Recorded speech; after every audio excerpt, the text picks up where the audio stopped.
You meet someone and they're absolutely wonderful, but 3 to 4 months after, you start to see parts of them that you didn't know exist, and you're questioning, where is that nice, sweet, patient, gentle, thoughtful, vulnerable person I met at the beginning of the relationship?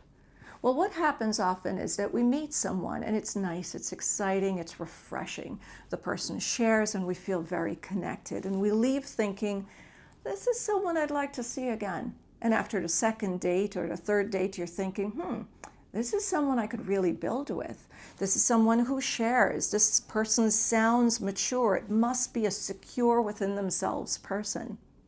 But what you're actually looking at is just a tree with very pretty leaves. That is all you're seeing right now.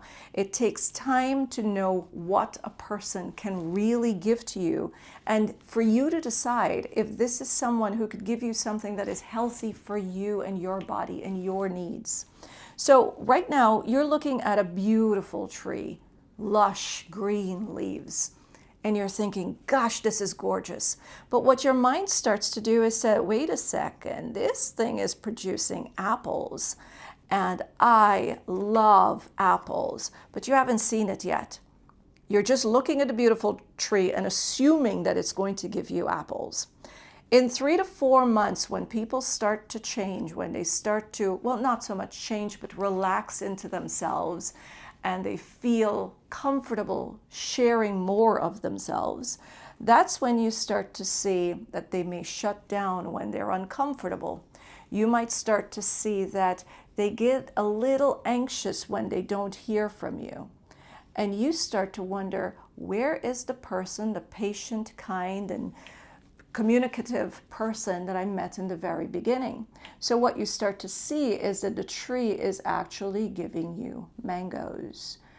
And instead of accepting that I did not know what the tree could produce, we start to negotiate with ourselves. We start to say things like, well, maybe I don't need this much. Maybe I'll be fine with the little that they're able or capable of giving me. Maybe, yes, I love apples and I am so allergic to mangoes, but maybe I could figure out how I could get used to the mangoes. What we want to do is give people a chance, give them time to show us who they are. Remember, it takes years for a person to become who they are. It takes years for a particular seed to be watered and for the right sunlight and environment to help this tree to grow into what it is going to produce. So the person that you're meeting now, the seed was planted years, decades before you met them. But you've got to be able to see what those years were able to produce. Who is this person and what can they give to you? And can they give you what you think is healthy for you, what it is you want in your relationships? Take your time. Let people show you who they are before you decide on if you're going to commit to inviting them into your home.